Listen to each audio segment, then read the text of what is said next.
Hello everybody, welcome to the video. This is a long time coming. It is my in-depth premium Battle Sisters guide. This is everything that I have tested. It's all my knowledge poured into this one video. Put a lot of work into this. I'm going to leave chapters in the time bar so you guys can kind of skim through, pick out the knowledge you want to get, and maybe not take it all in at one time because this will be a long one. So kind of get into the deck a bit. First off, we're going to start off with, a little bit about Battle Sisters. So Battle Sisters, really strong early game deck. It takes advantage of being able to predict the future with triggers and strong columns to force a lot of aggression, to kind of kill decks that can't play too well early and close out the games real soon with a lot of really good closers like Momo and Ichikishima. The deck has tons of draw power and access to a lot of countercharging that's pretty effortless, but it can lack soul. The soul can be an issue, but we do play cards to alleviate that issue. The deck, when Heal Gradients come out, is one of the super benefiters of it.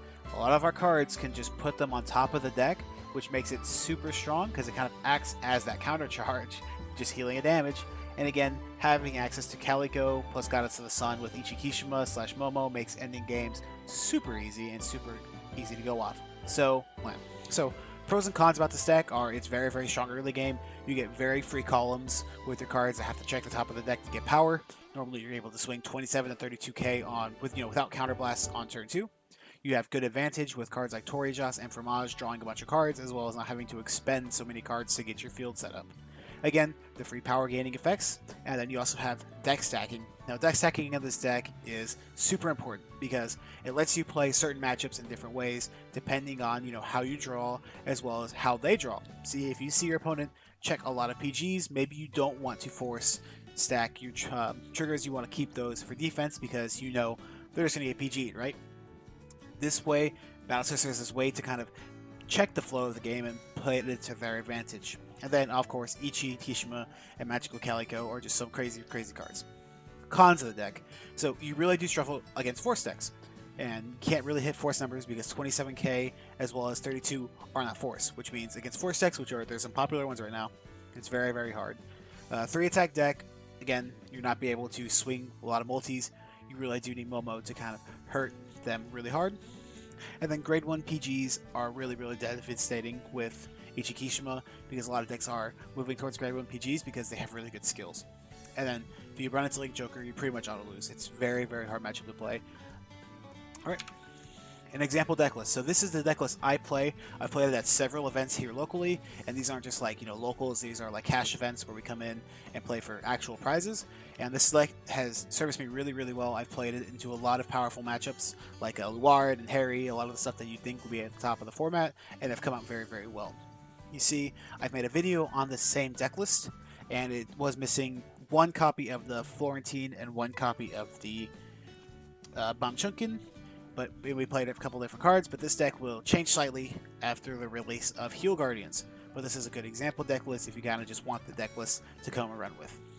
So, breaking down your options by grade, we're getting into the grade by grade choices of the cards you can put in this deck. So, for grade 0s, okay, to start out, I want to get the Overtrigger kind of cleared up because I'm going to refer to the Overtrigger a few times, and I want to know that I'm going to be referring to Oberia because Oberia is what I play. I do think the Keter Sanctuary Overtrigger, I can't remember its name, is still a very good card, but in this deck in particular, I prefer the 100 billion over the the drive checks, mainly because we do stack defensively in this deck. So if we do, say we check an Overtrigger, and we're not going to stack it defensively, say we know we can kill, we want to check it offensively, Oberia is just the better option 100% of the time, because we're not going to be, using our drive checks that might check triggers that could be defensives, because defensives in premium are super impactful, in any format they are. But that's why I play Oberia, as well as getting 100 million to 2 cards means 66% improvement versus, the other one. So if we did more multi-attacks, if we were playing, the Piso combo, you could play that one as well as you could play it normally. But again, I just prefer Oberia. That's just the way I play. Now, for your other triggers, there are a few different triggers. So we, of course, guaranteed to play 4 slots of the Muffin. Muffin is super powerful. It basically gives the deck access to infinite resources as far as counterblasts are concerned. Very impactful. And then, of course, we play grade 1 PGs. We play the Crit Sentinels as well. I like to play a mix. You can play either or. either the Battle Sister Vanilla Crit or the Stride Fodder. You can see the argument for Stride Fodders. I just prefer the Battle Sister Vanilla Crit. And then, of course, the Battle Sister Vanilla Heal until we get Heal Guardians. That is good. So, you might see the stand trigger here, because I believe there is a good excuse to play Ultima, and then in that case you do want to play a stand trigger just to have that combo available to you. This one does return to the deck and replace itself, so it is a good option as well if you decide to play Ultima and not play the Over Trigger. So our starters, we always use the V-Era starter. The draw plus a soul is way too important for this deck, which does you want to use a soul a lot early, because we do have cards like Choquette, which will be searching for our Heal Guardians or our Goddess of the Sun Amaterasu to get that 10k and a crit. So we do want to make sure we have an ample amount of soul in the early game, and as well as getting the Quick Shield can be very, very impactful. The Quick Shield has many uses. One for the Stride Fodder, being able to pitch and grab extra copies of your grade 3s, or just for pitching for Momo. Very, very good. Magical Calico is another grade 0 we like to run. This card is really, really strong at killing your opponent out of nowhere because of Goddess of the Sun, as well as it does filter a lot of cards out of your deck to compress triggers. This is very important because if Momo checks 1 to 2 to 3 crits, it can really end the game extremely fast because of how high the numbers get on your rear guards, and plus it's a little Calico cat. I have one myself and they're adorable, right? Battle Sister Crypt Furl, this is not a Forerunner. We don't run this as a starter. We mainly run this because it is a card we can call down to attack with, and then when we get into our stride, shove it into the soul to give power buffs to our whole field. This is going to be important because this will help hit force numbers. This is a bit of, untested tech. If you want playing against a lot of force matchups, you might want to put this in your deck. The reason I put you can't use this with Calico, because that really screws up your ratios. That's too many grade zeros in your deck that aren't triggers. But it does get good numbers on Ichi, and it does get that card into the soul. So it is a good option you want to use if you're having a problem with force matchups. And then, of course, I want to go more in depth on Battle Sister Muffin, mainly because this card is a standout in the deck. It is a crit that recycles into your deck, and with Momo, it gets you 4 counter charges for 1 card in hand, and that is exceptional. This card is one of the reasons why this deck has access to so many counterblasts, and you can kind of just counterblast away, because this card, resourcelessly, gets you so much counter charging. So, on to the grade 1s. Number 1 is Battle Sister Torija. This is your grade, not grade 4. This is your 4 of grade 1. You always want to play 4 of this. The reason is it has a good card advantage because revealing and getting a Battle Sister, since we're playing the tribal, it goes off most of the time, basically replacing itself in hand. And then for the rest of the game, you have this effect that you get a 13k booster or attacker for the rest of the game, basically, because you're checking the deck every single turn, so you're getting free power in huge columns just off this card alone. It can also reveal Goddess of the Sun Amaterasu, which a lot of the cards will put on the top of the deck, and when you play, it can activate your other skills that have a similar effect. Overall, this card is a 4 of, guaranteed, one of the best cards in your deck.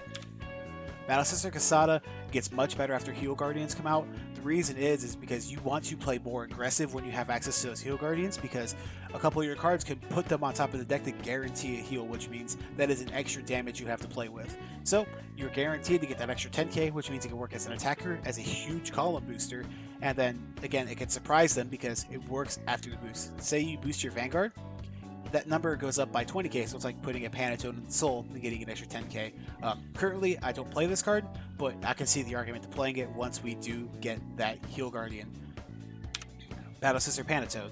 Again, this card helps with our soul issues because it goes into the soul, it can stack triggers, and activate the scry effects without using any resources. This is very important because you'll have a field where it's literally 3 or 4 units that have on reveal get 10k or 5k or whatever, and you can activate it as effect because either you don't have counterblast or your stride doesn't do it. This helps you get, for 1, refund your soul resource, and for 2, activate like 20k worth of power, maybe even 30k worth of power from 1 card, and then you get an extra 10k on your next trigger, which you're almost guaranteeing to get in case you are playing OTT.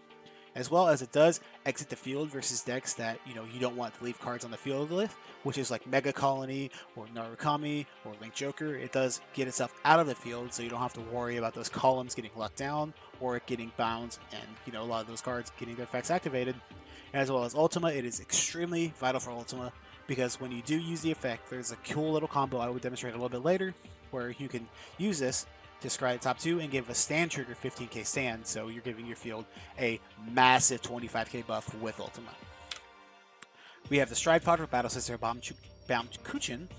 These foreign fruits are so hard to say, but it is a Stride Fodder in our archetype, which is very, very good because we can use it with our cards like or power-up effects like Battle Sister Stolen. Maybe if you're playing Florentine, you can get the power-up boost with that, as well as when you play going second, you can reveal your Fromage and discard a Quick Shield to go ahead and get either another Fromage or a Florentine, which you can tech to help hit those force numbers. This is why I up this card to 3 in my current list, because having access to multiple grade 3s is very, very good. We have the Vanilla Battle Sister Alphanim. Why this is funny is because you can play a Battle Sister Vanilla Ride-Up deck, which kind of go right into Ichi and kill your opponent with a lot of crits. It's kind of a cheesy build, but again, it is an option you want to play if you want to play a deck like that. We have Battle Sister Marmalade, the in-archetype PG for the Grade 1 PG, so it does free your trigger zone for a bit more crits, so you don't have to play the draw PGs, and when you're low on cards, it kind of works like the D-Series PGs, which is pretty good, but this one draws you a card, which can be very, very good to like pitch a Grade 3, to draw a card, maybe draw a heal or another Marmalade to keep kind of defending. Personally, I don't play it, but I can see a good argument to play it. We have Battle Sister Lemonade, and with Muffin, this gives you near endless counterblasting, because Soul Blast 2 to get 2 counter charges, very, very strong, and it countercharges outside of the battle phase. This is important because a lot of your cards like Kijikishima, like Fromage, like Stolen, like Trifle, they all counterblast during that main phase on placement kind of thing, and a lot less counterblast during the battle phase, unlike Momo, which player Muffin will get a lot more value if we did. So that's why I play the Lemonade currently, but as we get the Heal Guardians, there's an option to cut this, because the Heal Guardians will give us access to healing off that damage early. So just a very good card as well, and I do love her. On to the non-battle sisters. The first one is Tetramagus. So this card makes stride turns very, very crucial, because now we don't have to rely on hitting Goddess of the Sun to give our Momo an extra crit. We can just put one on top of the deck and filter away a crit, and then as well as it helps us reuse the crits we already had. So you can just put one back on the deck that you have, don't have to worry about hitting one. This card is still very good as well. We have Divine Sword Armor Murakumo. This is the Grade 3 Searcher, and again, it can add Heal Guardians, it can reveal Goddess of the Sun to proc its effect, as well as it can add your Grade 3 Fromage to your hand, and it also has the effect where you have to look at the top of your deck. If you reveal with this card, unfortunately it's reveal, not just check, you get 5k, so it does have an easy power gain effect if you do want to play aggressive. Again, currently I don't play it, but there is a good argument to play if you do want to increase your consistency for Grade 3s. Miko of Elegance Fumino. Now this is a card that I probably am going to test a lot come Heal Guardians. The reason is first it can reveal Goddess of the Sun very early, which means you can play Grade 1 extremely aggressive. It searches Grade 3s as well, so Heal Guardians and your Fromage all get searched by it. This is really, really strong, because if you have multiple ways of stacking those Heal Guardians, that means you have ways to stack heals, check them, heal damage, and then add them to hand for G Guardian. This makes this deck extremely tanky and extremely hard to kill, and it makes it worth running a non-battle sister just to increase that consistency of getting these cards into your hand, because being able to reveal GOTS or Heal Guardian is such a swing in tempo, and I think this card plus Battle Sister Choquette, which has the same skill, are super vital to that game plan. Then we have Oracle Guardian Gemini, a card you can play if you're finding yourself running out of soul. You can throw it into soul and get a counter charge, nice easy cycle, gets it off the field and you get your resources back. Pretty good, you can test it out. I've played it a little bit, but I prefer to play the Lemonade. Then we have Wheel Crane. Again, this might seem kind of bad, but again, you can put it into your soul to refund the soul and then give something, basically give 20k, which is pretty good value because Fromage is guaranteed to draw cards. So if you're playing a way that you want to play really, really aggressive, say you want to go first, check crits, and swing huge, this might be a card you want to play, because on Fromage, you're drawing your cards and then giving a 20k buff to your row, to your front row. So this is pretty good. You can test it out if you see how you guys like it. On to the Grade 2s. First off, we have Battle Sister Trifle. This is one of the best cards in the deck. It is like kind of like the Columbard, the Angel Feather card, but a lot of these cards that are CB1 to do something when placed. This one will look at the top 3, call one Battle Sister, and then stack the rest on top. Why this is super important is because you're able to get, first of all, get advantage off of it. You get a +1, and then you can manipulate your deck in ways to either activate your other skills or get triggers. Really, really important, because in certain matchups like Gold Paladin, maybe you don't want to check the trigger, maybe you want the trigger to be on defense, because they're going to go up into Spear Cross and then hammer you with Percivals, with a bunch of force markers, sorry, not force markers, Excel markers, and really, really hit you hard. And that can be really, really devastating, mainly because if you don't have that, defensive trigger and you're on 9k, you're going to get bashed. But if you're at 19, a lot of those cards can't even hit at that point. So that is very, very important. And again, it has a free power gain effect just from looking at your deck, and the Sentinel Restrict on top of all of this that it gives you, giving you yet another out to kill your opponent with if you're playing against a Protect deck or a deck that can, guard Ichi with their grade 1 PGs. This adds an extra layer of pressure on top of that. This card is super, super good, and it's a guaranteed 4 of, just like Torijas. The client selection gave us a lot of good stuff. Battle Sister Choquette, another guaranteed 4 of coming to this deck. After the Heal Guardians come out, it searches grade 3s, it activates Goddess of the Sun, and it stacks our Heal Guards to guarantee to get them. Getting the Heal Guards guaranteed again is super important, and the power gain effect is really good for playing aggressive. If you reveal Goddess of the Sun Amaterasu, this is a grade 2 24k 1 crit, which is, 2 crit, sorry, which is very, very good. As I explained with Fumino, these effects are super important, and I believe this was a 4 of mainstay. Now, Battle Sister Macaron.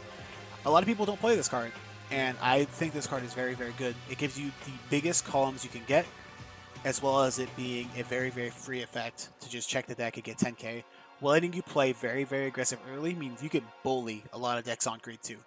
When you're swinging 32k, a lot of decks either A, can't guard, or B, can't even fight back against it because you're swinging so big. And if you're checking crits, guaranteed to check crits by the way, if you're checking crits, that means your opponent has to guard this stuff. They have to guard, 42 with a crit when they're at 3 damage. They can't go to 5. So this card adds a lot of that pressure for free. And the extra 5k does matter a lot. Battle Sister Sable. This is a card that is, I cut recently, but it is a good, if you're struggling with hand advantage and trying to keep the field, if you also see the P90s there, pretty cool. But it cycles itself out. You get names on the field for your Stolen and for your Fromage effect. Very, very easy. It can be very useful if you're finding yourself not able to flood the field as easily as you'd like. Battle Sister Cocotte. I think this card is decent. I think it kind of keeps in the same place as Battle Sister Trifle, where it's a counterblast to add a Battle Sister. It's kind of like a mix of Trifle and Torijas, but unfortunately this needs a hit, but it does give on-hit pressure. So say you put crits on it, your opponent's pretty much forced to guard it. So if you want to keep them low on damage, they can't just take this because you get so much advantage out of that. Oops. But yeah, it's a good option if you do want more cards that get you advantage because you are able to stack the top of your deck so often. Silent Tom. Again, I don't play this currently, but there is obviously a great argument. Your opponent can't guard when on Ichi. Very, very good. That's kind of silly, but yeah, I just don't think it kind of meshes with the Battle Sister game plan of playing very aggressive early. That's just my take on it, though. I think this card is completely valid, and it's one of the reasons OTT has such insane late game pressure. Definer Koei Kazuchi. Now, this card is very interesting because it activates trigger effects when you during your main phase, which means you can have abilities to activate that trigger effect, then stack a different kind of trigger to use other effects. So, yeah, activates triggers early, and then as well as it can filter cards out. So, say you have useless grade 3s in your hand, like a Goddess of the Sun Amaterasu you're just not going to use, you could discard it, get the top card of your deck, good filter, and then Ultima builds really want to use this card because the reason why this is really, really good in Ultima is mainly because when you stack 2 cards with Ultima, this card will get that crit before you check that stand. So it gives your field pre-stand check 10k and a crit, which is like that's 60k power off this one card. So that is why this card's very important. That's why Panatone's important, because with this, you're giving like 150,000 power via the Ultima effects. That's why you're able to abuse this. Very, very good. Now, there's a separate build for Ultima that I have that's not Battle Sisters, but you can easily fit this engine into Battle Sisters, playing a stand, cutting the overtrigger. I think it's very, very good as well. But yeah, this card's very good. We have Miko of the Round Moon Fuyo. This card is coming in the newest clan selection with the Heal Guardians. This card is insane because you counterblast 1 to draw a card and then put the Goddess of the Sun back on the top of your deck. Or you could just put a card into your soul. This is super useful because if you have Torijas in your hands and you don't care to draw a card, you can just use it to reveal, get 10k and a crit. So if you're on Momo, this will blitz your opponent because you're able to give yourself so many crits. Say 5 crit, you can keep your opponent at 1. That is ridiculous because this will guarantee to go off because you're milling them with Calico. Super good, draws you cards as well, and can generate soul. There's a serious argument to run this after it drops as well. And then we have the grade 2 vanillas. The other one is a older one. It's a 10k 5. But yeah, you put this in the superior Rai Cheese deck where you try and right up and kill Ichikishima early. It's They're really cool. I think I should mention them. Onto the grade 3s. Battle Sister Fromage. This is our main grade 3. This is what gets us everything. Because Vanguard and Rearguard, you get draw 2, which is very, very strong. Especially for the low cost of CB1's SB1. Because you're getting so much countercharging that this is basically irrelevant. The Soul Blast one might be a bit of a problem, but a lot of your strides and a lot of your G guards do fund that soul for you. As well as the effect, if you're playing against a deck like Narukami, which you can't really grade 2 game because getting full Brontoed is really bad, you can just stack defensives and play really safe. Or you can stack offensives if you see your opponent is pitching PGAs, like in the case of Granblue, say they're discarding grade 3, not grade 3s, discarding grade 1 PGEs, you can just go double crits and then try to swing into them when they're on grade 2 and they don't have their protect marker yet. This card is unreal. It is a reason that Battle Scissors is able to function so well because it gives us so much advantage just from riding it. And then as well as it comes in SP. It's one of the few Battle Sister grade 3s that comes in the nice big SP, so I do love it. Battle Sister Florentine is a GBT12 Battle Sister boss unit, but good because on place it does stack the deck, so it can activate your scry effects. It helps your Battle Sisters hit force numbers, and this is important because it gives 6k. It is the kind of the same thing with Kipfurl, what I was talking about. It gives 3k to each Battle Sister, so that's 6k per column, which means your 27s and 32s are now hitting for those force numbers, which is very, very important, because now hitting for those force numbers means your opponent has to guard the extra number that they didn't have to, so it could really break a lot of thresholds that you didn't have to. You get a draw out of it and can activate your check skills. I do like this card going second, mainly because my local meta does have a lot of force decks, so playing it as a one of to kind of fetch out with the stride fodder is very, very good. Next, we have another one of the linchpins of the deck, Goddess of the Sun Amaterasu. This is like the best kill card you could have because just using it, getting 24k in a crit on your Choquette, or Momo swinging in for, what is it, like 90k, 4 crit, or something ridiculous. Super, super insane. This card as well has a decent grade 2 game, because, not grade 2 game, but a decent like on rearguard skill, because you're able to attack and then discard a card, shuffle around the top cards of your deck, filter out kind of useless cards to get more useful cards into your hand, and very, very good. And also, again, the grade 2 game, you want to use it with Choquette and Fumino to kind of like really try and aggress your opponent early to force those cards out of your opponent's hand. Next, we have Fusili Magus. Since Momo is such a core piece to our deck, giving Momo with a perfect Calico into 6 scribes around 100,000 is really, really insane. I really can't explain, like 100k 4 crit with 6 drives. If you don't guard it, you're basically dead because the deck early rushes you. It's just really crazy. This card is super, super strong. And if I wasn't playing like the Florentine stuff, I might cut a couple cards to play this card as well, because Momo is such a crucial piece, so supporting it with a card like this is very, very strong. But yeah, this card is very, very good, very disgusting. As well as just making Momo into 6 drives by itself is really good at kind of recuperating the advantage she loses. And then we have Evil Eye Princess Uriel. So on hit pressure, the draw 2 is very strong, because if you have to force to ride this, it's not bad. But you always charge Queen Soul. So what this means is, since you scry your deck so often, you're able to stack different cards, and maybe you want to stack a trigger underneath a normal grade 1 card or grade 2 card that you don't need. And so Uriel will soul charge that non-trigger so you can have a trigger under it. So why this is important, because maybe we are really, really struggling with Soul. You're playing so many Soul Charge effects or Soul Blast effects that your Soul Charging can't keep up with it.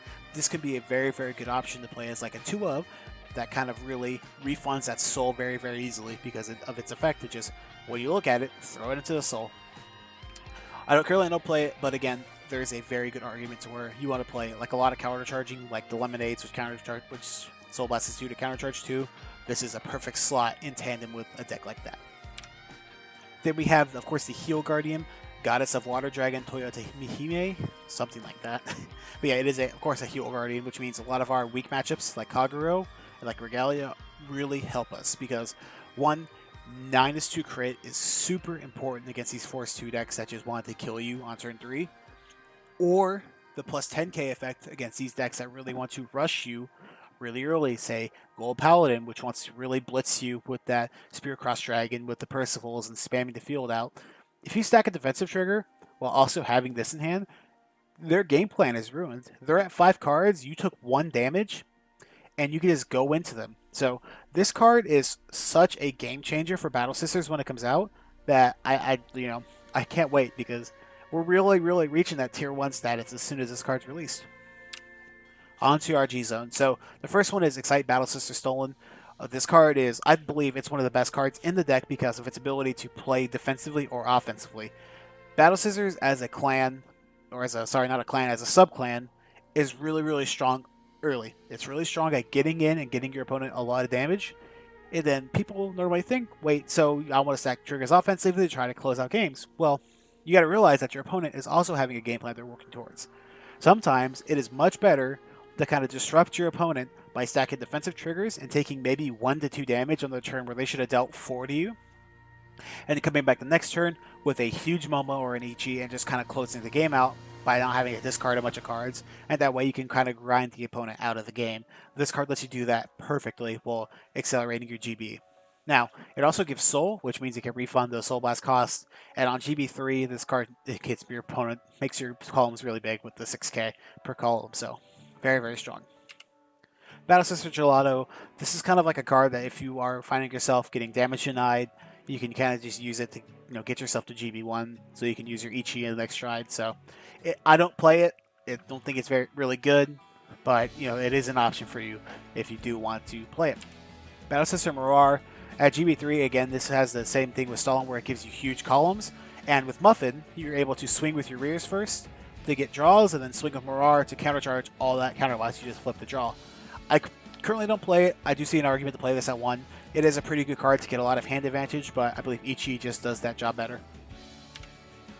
Now on to one of the best cards in the entire clan. We have Sterling Witch Momo, a restanding Vanguard for Oracle Think Tank that swings by itself with its own skill 57k twice.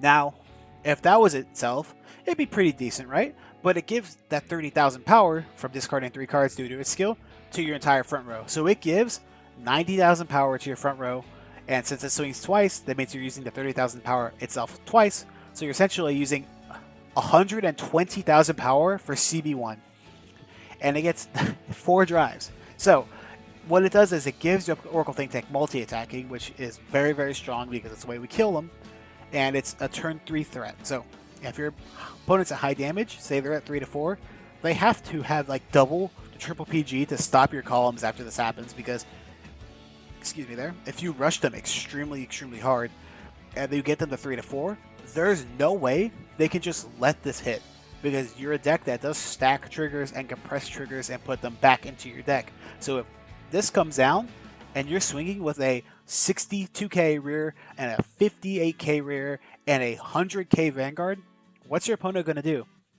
Calico as well means you can play a deny game where you keep your opponent at 1 to 2 damage, and then shove Calico into soul, discard a card, and now suddenly, she's at 80k 4 crit. This card is just super insane. It is one of the best cards in the deck. I cannot stress this enough. If you're playing against Battle Sisters and you're kind of using this video as like a how-to, this card is the main threat. Now we still have Stillwater Festival deity Ichikishima. This card is, of course, still as good. It's been a terror since, whatever set it came out in, GBT12, I believe. It gives us good hand advantage by drawing 2, and it's a death sentence. Like, I'm not even joking, it is a complete death sentence to decks that do not play grade 1 PGs. If they're not able to perfect guard your columns get very big. Like, we're talking like 40k easy before triggers. So that is without a Vanguard skill. So that means that they're going to have to drop like 3 or 4 grade 1s per attack. And most decks can't have that amount of grade 1s in hand. So again, with Calico, this becomes extremely abusive against those decks that don't play grade 1 PGs. And against Hellheart 8 exclusively, this is a GB8 staller because they can't use G-Guards. So that's why the Spike Brothers matchup isn't as bad as it should be. Lord of Guidance, Wakahirume. Now, this card is recently what I put in the deck because the overtrigger stacking is very deadly with Trifle. Why this is there's a lot, again, a lot of decks that play grade 1 PGs, we won't have access to Ichi as a kill turn. So if we do draw our overtrigger, which if we didn't stack it defensively, which is the most assessing play you can make in this deck, you can use it to put it on top of the deck and then give 100 million to a Trifle and 100 million to something else, because they're almost guaranteed to guard the Vanguard. So it means you have a Sentinel restricted 100 million, and then you have another 100 million. Maybe it's another trifle, but the chances of you having 2 grade 3s in Soul are kind of low. But yeah, that's why we play this card. And the over trigger stacking is insane, and it is, basically why it gets the slot. We have State of Fair Subjugation Deity Kamususuno. If I don't play this card, I don't really see a good reason to, but if you are struggling at like keeping your hand full, like playing really aggressive and keeping your hand full, this card will come in and basically draw you up to 5. Say you want to empty your hand, draw up to 5, play a little bit safe, because you're going to be going up to 8, 9 cards when you play this. I think that there's a good reason to play that if you're playing like a later game deck that wants to kind of stall your opponent out. This is not a bad card at all. Then we have, of course, Ultima. The OTT cards do give it insane synergy, again, like the, the Kuroi Kazuchi, activating your trigger effect before you swing, and it's the only 5 attack combo in OTT that's not the loop of the Overtrigger plus the card of Lepisto? Yeah, the Lepisto card from D-Series.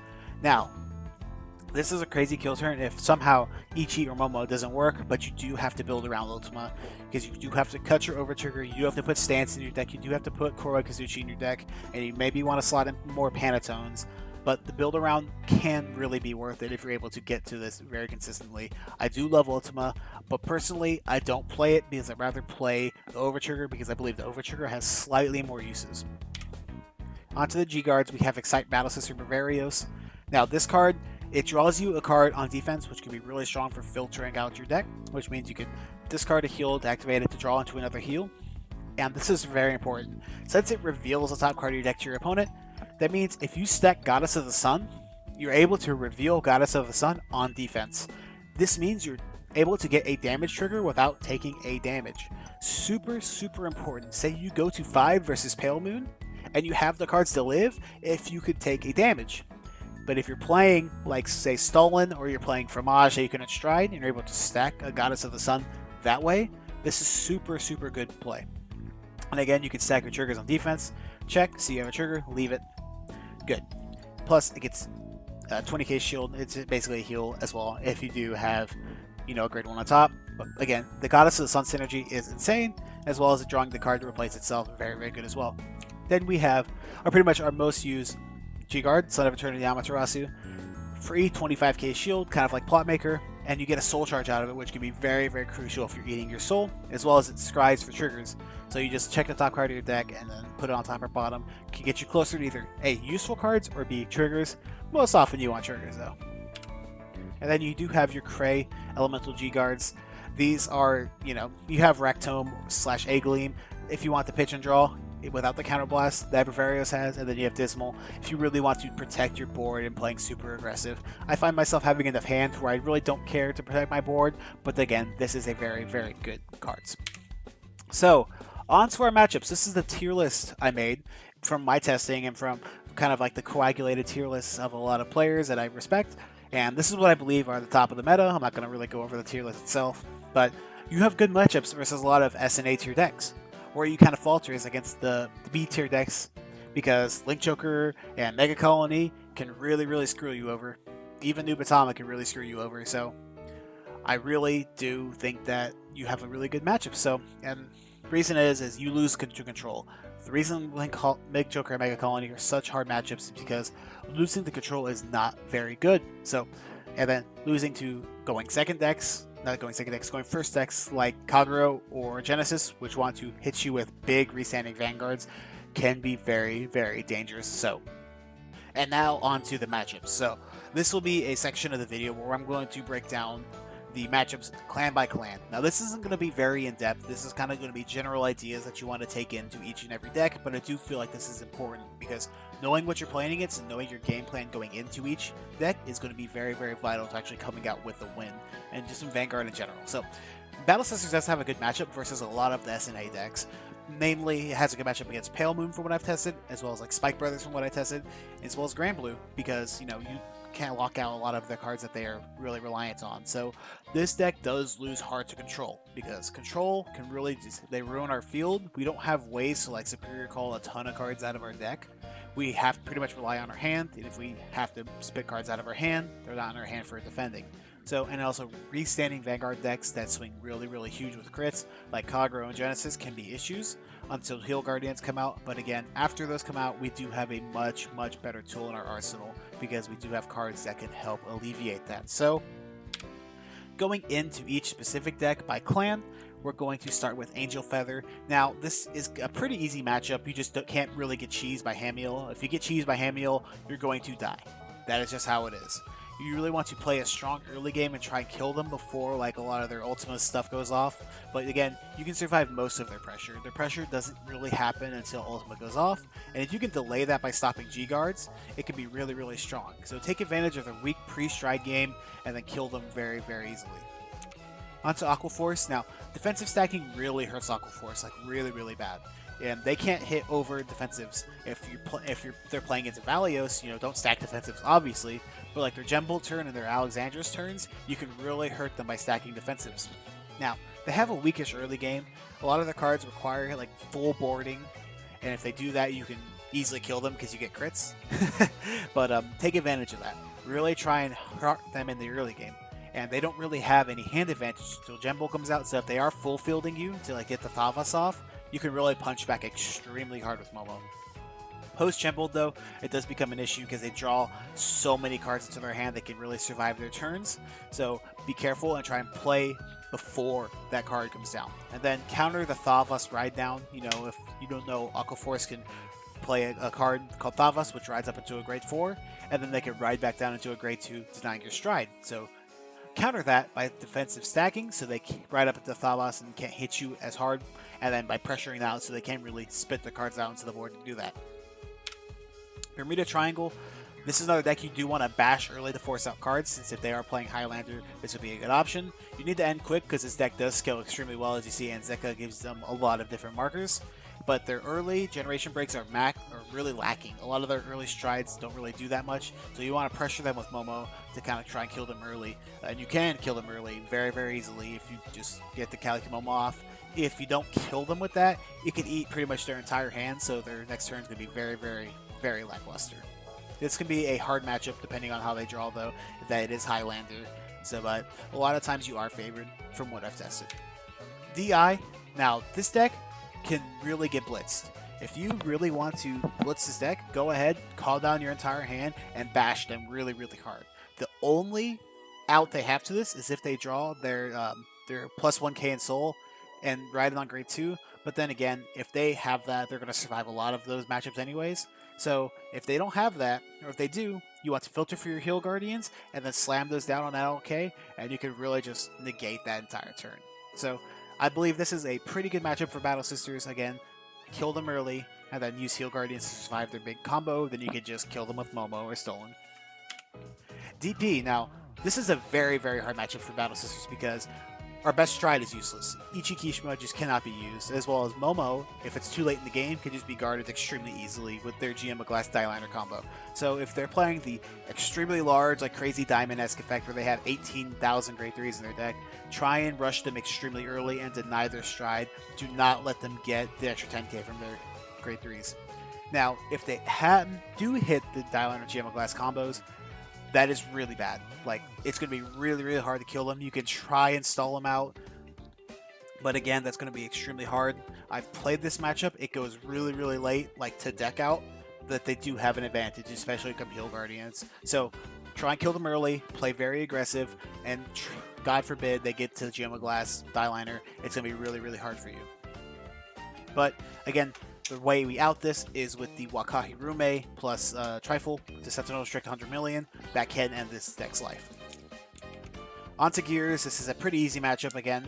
It's one of those really rushing early. Generation Break being restricted really hurts this deck, so you can just basically bash them on grade 3, stride deny them, and then kill them.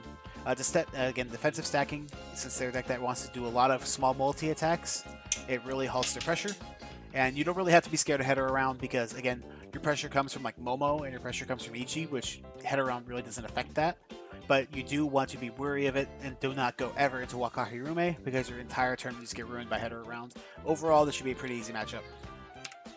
Genesis. Now, again, this is another pretty difficult matchup because they are a deck that wants to ride up, bash you with Marduk, or get into Minerva and kind of like variance the game out So you want to force their cards out early so they can't soul charge, or they have to guard with the one that makes the Minerva free.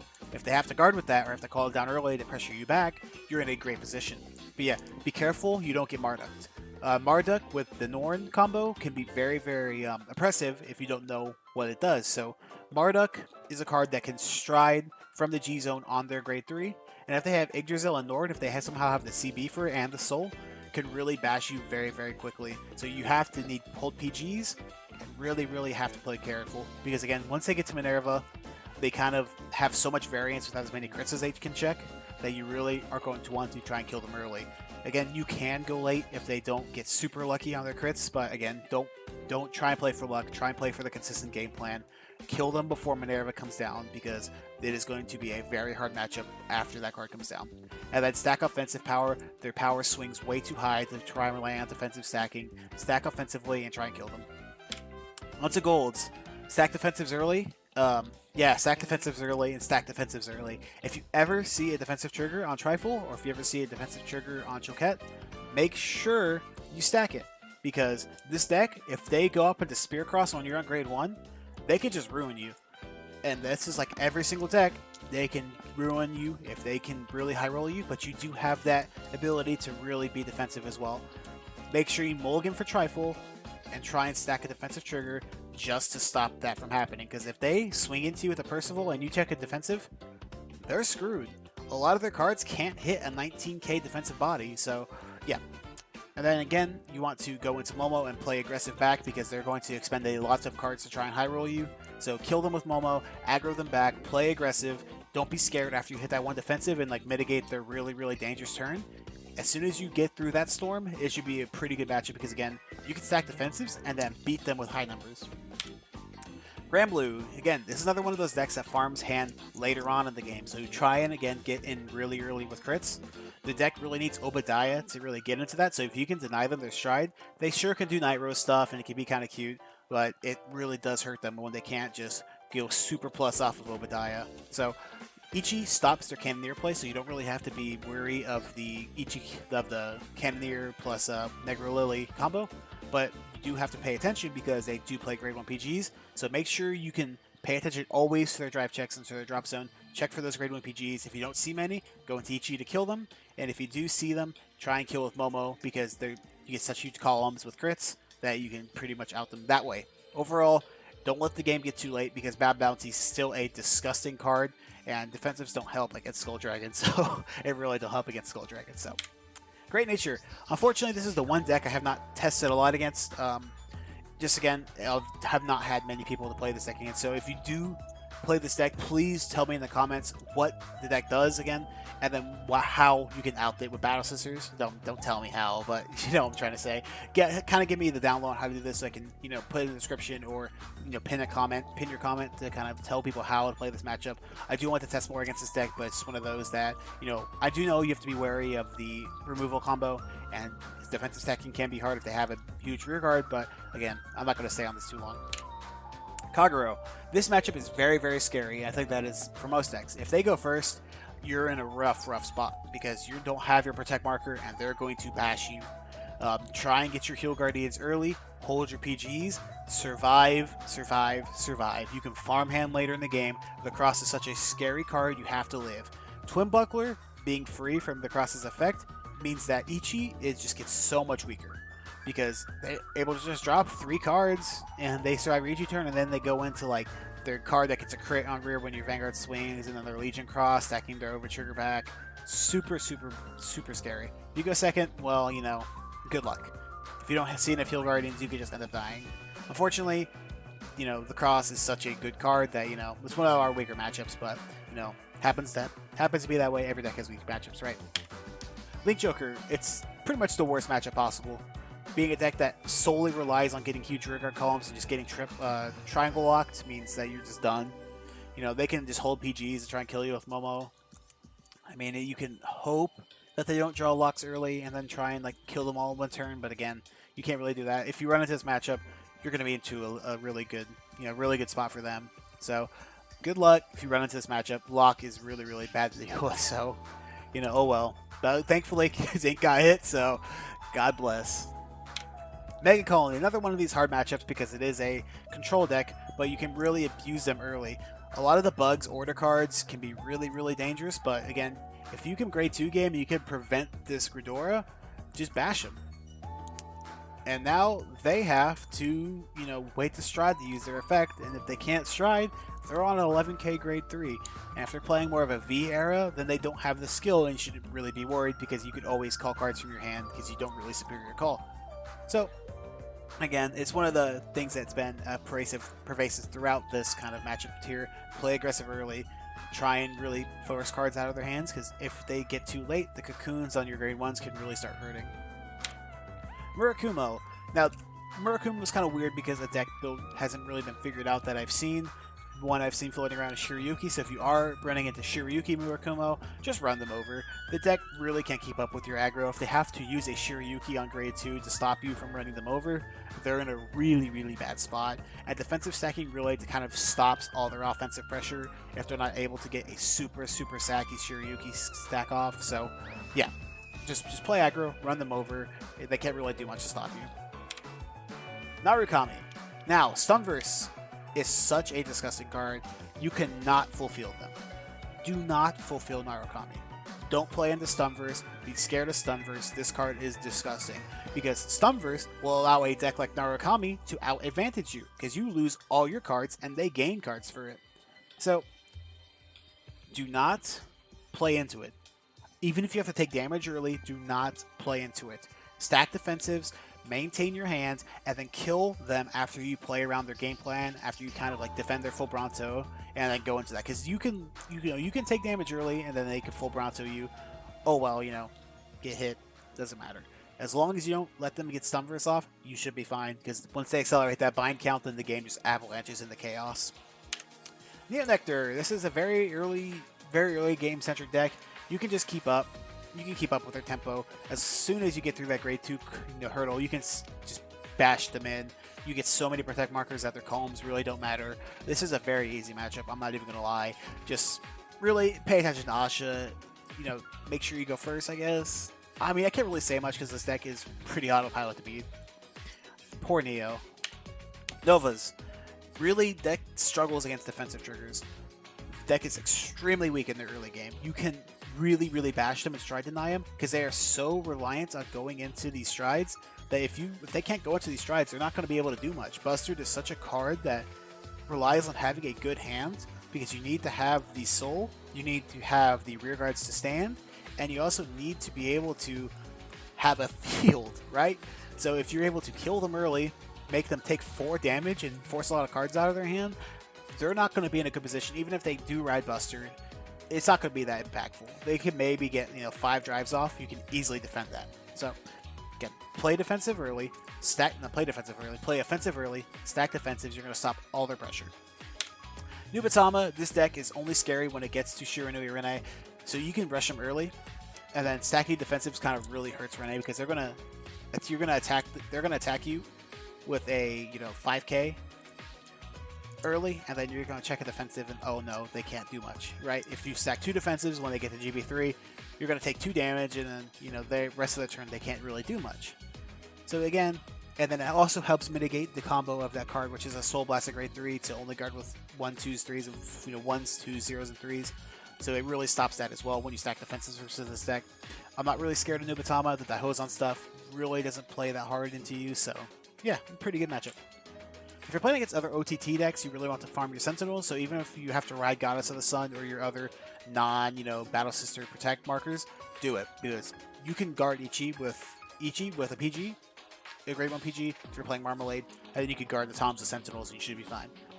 Deck is brittle early if they're not playing Battle Sisters, but if they're playing Battle Sisters, it's just kind of a coin flip. So kill them early, force cards out of their hand, and then be careful of Calico Momo, because if you do cough a lot of cards out and they could just ride up in the Calico Momo you, that is really bad. So try and play around that. Be wary of what the deck does well. You're playing almost the exact same deck, so you should know what to do. On to Pale Moon. Abuse their weak early game. Harry is not a card that does a lot early, especially because it forced to play so many GB restricted cards because of the recent restrictions that you can really abuse them early and there's not much they can do. So if you bash them early, the best they can do is maybe get a draw or two out of Harry and get their drive checks. So yeah, defensives also hinder the deck really early because their Starry Pop isn't that huge if they're going Excel 2. So if you stack defensive, say you go into Fromage, you want to write up first, stack defensive so you can really try and beat them down next turn, it can really be working. So you can also outvalue them as long as you stack enough defensives and play your Heal Guardians correctly. So you're playing your cards to get Heal Guardians off, you're able to kind of play a 8 damage game by using a lot of your Heal Guardians. You can really outvalue them to deck out, and it's really, really impactful. So it is a matchup that can get really bad because Dark Lord Princess is such an insane card and can really punish a bad hand. But I still think you can really abuse this deck. It is still an insanely strong deck. You do have to be careful for the Tricky Assistant combo because you are a 3-attack deck, so losing a third of your pressure can be really bad. But overall, this is a good matchup for you. Be careful, but again, feel confident your deck is strong. On to Royals. Blaster Blade Flogel can still kill you, so be careful about that. If you see your opponent checking Blaster Blade in the Flogel, maybe don't aggress him too hard, because if you can't farm hand for it, you can get hit by a crit. It's really, really scary. And Crystal Luster as well, it can be really devastating. It just murders you. Kill them early. They're a deck that, again, is playing Barkle, so it's playing a really weak shield. It's playing a lot of grade 2s, really weak shield, so, you know, abuse them. Play really aggressive and abuse the fact that they don't have a lot of those. Shadows. Now, Shadows, you want to fight for first stride. You have a better grade 2 game than them. I know Morian Spear is a very, very good card, but you want to kill them before they can farm Estus to kind of ignore your turn, because Estus recycling will be really, really devastating to you because Ichi is such a strong card, and getting that just removed from your toolbox really sucks. So, beat them down on grade 2, force them to ride up into Dragfall if they're playing Dragfall or Drag Driver. Drag Driver isn't even that good on grade 3. They can call a grade 1. You know, that's not doing much. So if you can force them to ride up and then you can go right into Momo and murder them, that is insanely good for you. And if you need to, if you have a bad hand, you can't stay on grade 2, stack defensives. Morfessa is a very strong card, but you can really kind of remove a lot of that power with a defensive or 2, and it can really help you survive that turn and get into your strong suits. So again, Shadow Paladin is not a good matchup for you necessarily. It can go either way, but playing the deck out this way can really be good for you. Spikes, again, only grade 2 game this deck if they don't have Reach Spurt. If they're playing Reach Spurt, it is suicidal to grade 2 game them because they are getting, you know, they're making you lose 2 rears for basically nothing. So if they have Reach Spurt, do not grade 2 game this deck ever. Abuse them early. This deck needs to go super, super late. So Hellheart 8, of course, requires GB8. So if you really put them at high damage early, they really can't do much. And then Ichi will deny their Hellheart 8. Even if you don't draw cards with Ichi, just never flip up Ichi and just Ichi. They can never Hellheart 8 you, and they'll be so low on cards that it'd be really, really bad for them. Again, this is one of the matchups that's really, really good for you because the deck can't do what it's supposed to do. You just straight up deny their game plan. So really, really good. And if you're playing against a different build of Spikes, I can't really give you much advice. I do play the deck, but I haven't played it versus Battle Sisters enough to give you a lot of advice. My advice would be stack defensives because a lot of their combos are middling power, so you don't really get punished as much. On to Tachi's. This deck can be very scary if Anger Blader goes off, so what you want to do is murder Sweep before it gets super big. If Sweep starts getting 4 gauges, you are in a really, really rough spot. So if they happen to high roll you and they drop the Sweep on turn 1, drop your cards and then kill Sweep. It is more important to kill Sweep and make them force a bunch of resources into defending Sweep than it is for you to damage them. Because if they force all the resources into defending Sweep and then they don't have a good hand for Anger Blader, you win the game. There's a deck that really, really wants to high roll you with this one card, and if you can deny it, you can really hurt them, especially if they're going first. So Heal Guardians also annihilate their pressure because you're able to basically get 10k plus your defensive, so you're 20k plus if you want to get a defensive plus a Heal Guardian. And then if they're playing Crit Sentinels, God forbid they are, please be playing Draw PGs because Momo Caligo just instant kills them. They don't have enough shield in their deck, they don't farm enough hand to survive it. So Tachi's, again, it's a matchup that can really high roll you, but the way I play this deck and the way I play against this deck, if they defend the Sweep, they're in a really bad spot. If they let the Sweep die, they're in a really bad spot because what if they don't draw another one? So you got to understand that this is like the most impactful card. So to kind of wrap this thing up, make sure you play aggressive. You do have very high card quality. A lot of the cards in your deck function very well as individual pieces, and as well as with each other, they function very well. So your card quality is very good. Make sure you take advantage of that, and make sure you learn each and every matchup that you're going to be seeing. Maybe if you're going to a big event, you can't test 24 different matchups. Play against the top 5 decks you think are going to be there. This is a general tip, but know when to stack offensively, know when to stack defensively, know when to all in with Momo, know when to play back, play a little slow, let Momo pressure by herself.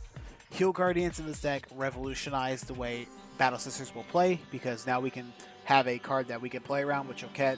Maybe you want to spam the guarantee you get that Heal Guardian in your hand. Maybe you want to tech more into the Grade 3 Searchers.